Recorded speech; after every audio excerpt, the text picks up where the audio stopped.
Halo guys, kembali lagi di YouTube channel aku. Oke guys, kali ini aku mau share tentang kehamilan kedua aku. Sekarang aku udah masuk ke semester kedua. Sekarang udah sekitar 20 minggu ya. Nah, ini aku mau cerita awal-awal aku hamil. Gimana aku bisa hamil kedua. Aku tuh guys, dari setelah aku lahiran anak pertama itu nggak pernah KB ya. Aku emang nggak pernah KB karena aku tuh sebenarnya takut gimana, karena aku lihat banyak orang yang sengaja KB terus mau punya anak kedua tuh kayak susah dikasihnya gitu ya. Emang nggak semuanya sih, cuman aku ngambil pelajaran itu juga. Selain itu aku juga kayak eh, gimana ya, kayak males gitu pakai KB. Pernah nyoba sih pakai pil KB, ya ampun aku pusing banget ya. Kalau harus Aku males banget kalau harus makan setiap hari, makan pil itu tuh males banget. Bukan aku banget gitu loh. Jadi aku berhenti. Udah, suami aku juga bilang udah kamu nggak usah pakai KB katanya gitu.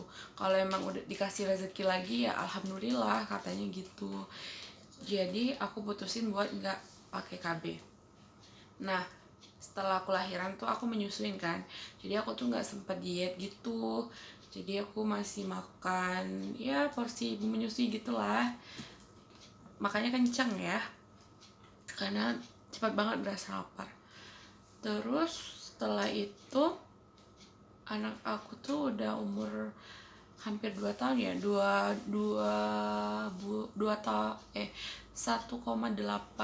bulan, 18 bulan gitulah. 1 tahun 8 bulan maksudnya. 1 tahun 8 bulan.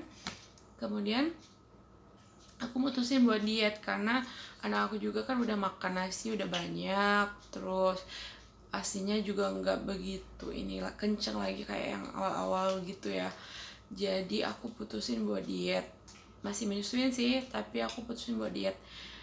Aku diet kan, aku kurangin nasinya, aku olahraga kencang, udah turun 10 kilo. Terus kenapa tiba-tiba tuh aku ngerasa kayak gak enak badan, terus mual-mual. Jadi aku iseng deh, suami aku kan di kantor tuh, jadi aku telepon nih suami aku, nanti pulangnya tolong beliin test pack ya. Iya kata suami aku kan. Jadi pas pulang suami aku tuh bawa test pack, jadi aku iseng lah coba. Ngapain sih mual-mual gitu kan, badan juga gak enak, aku takutnya juga hamil. Ternyata beneran hamil. Jadi aku tuh diet aku tuh kacau batal, dan aku putusin udah aku nggak mau diet lagi karena di dalam perut aku ada janin ya yang harus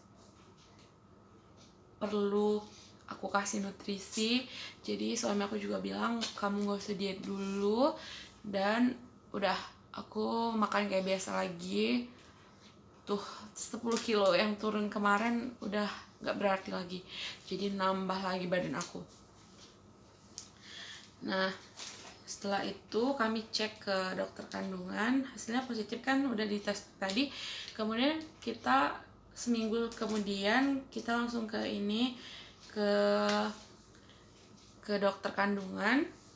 Ternyata memang benar-benar positif hamil, dan waktu itu periksa ke dokter udah 6 minggu. Nah, selanjutnya perbedaan hamil anak pertama aku sama anak yang kedua ini, yang aku hamil sekarang ini, itu tuh bedanya ya lumayan banget sih. Karena waktu hamil anak pertama itu mualnya tuh nggak begitu mual, cuman pusing-pusing aja gitu loh. Terus aku juga nggak alergi sama, nggak apa ya, nggak mual sama bau-bau kayak parfum, bau rinso, bau pewangi pakaian kayak gitu tuh aku nggak mual, aku biasa aja. Terus aku juga hobi dandan, aku suka beli make up gitu ya. Tapi yang anak kedua ini tuh kalian bisa lihat kan, ini jerawat. Aku tuh males banget yang namanya pakai make up kalau keluar, apalagi pakai skincare. Aku nggak suka banget ngecium bau skincare, apalagi itu tuh tonernya. Kalian tahu kan kalau toner itu baunya pasti kayak nyengat-nyengat gitu. Aku nggak suka, jadi aku tuh nggak pernah pakai bedak. Paling kalau aku keluar aku cuma pakai lipstick doang, udah, biar nggak kelihatan pucat aja sih. Nah, jadi itu bedanya anak hamil anak pertama sama anak yang kedua ini. Ya semoga aja cowok, karena kata orang kalau hamilnya jelek gini katanya sih cowok. Mudah-mudahan aja cowok, karena anak pertama aku itu cewek.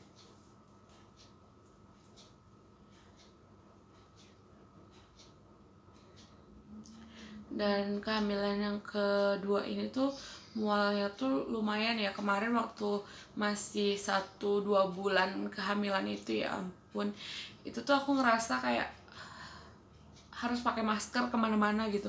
Ke kamar mandi aja udah mual, pengen muntah gitu. Dan muntahnya tuh muntah beneran. Kalau yang hamilan anak pertama itu tuh nggak begitu mual, mungkin ada tapi nggak separah itu. Dan paling cuman nggak sampai muntah banget kayak gitu ya, nggak pernah sampai muntah keluar semua tuh nggak. Yang ini parah banget, muntahnya tuh muntah banget. Nah, sekarang ini aku lagi jalani puasa. Kenapa aku bisa berani puasa ya? Karena banyak orang yang bilang kan kalau ibu hamil itu gak usah maksain puasa. Sebelum saya puasa, saya tuh udah kontrol ke dokter gitu ya. Udah nanya dulu ke dokter, dok ini gimana kalau aku puasa, bisa nggak, bagus nggak, gimana perkembangan bayinya. Terus dokter bilang nggak apa-apa kalau mau puasa, ini perkembangannya bagus, boleh puasa asal minum vitamin. Jadi karena aku juga semester 2 ya, tapi buat ibu hamil yang baru semester 1 dan semester 3, saran dari aku sebaiknya kalian jangan dulu lakuin puasa. Karena apa? Karena semester 1 itu perkembangan janinnya lagi berkembang pesat gitu mungkin ya. Dan ini menurut artikel yang udah pernah aku baca ya. Dan kalau semester 1 itu masih adaptasi sama perubahan hormon kita gitu. Selain itu juga kita kadang ada morning sickness, lagi mual-mual muntah, itu kan bisa batalin puasa juga. Terus yang semester ketiga itu kan lagi gencar-gencarnya bayi terjadi perkembangan ya pada bayi kita. Jadi itu sangat disarankan nggak boleh puasa sama dokternya.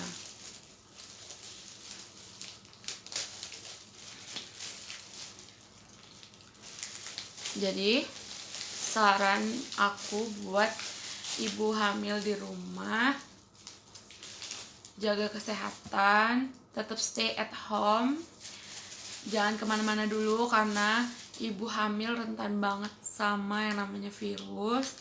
Sekarang kayak aku nggak pernah lagi keluar loh. Ya udah, sekedar sayur kadang juga suami aku yang beli. Aku cuma di rumah aja. Sebenarnya tuh bosan banget, tapi aku harus gimana ya, sayang dong sama anak aku gitu ya, karena ibu hamil rentan banget sama yang namanya virus. Kemudian buat ibu hamil di luar sana, jangan lupa jaga kesehatan. Semoga kita sehat selalu sampai dedek bayinya launching. Terima kasih.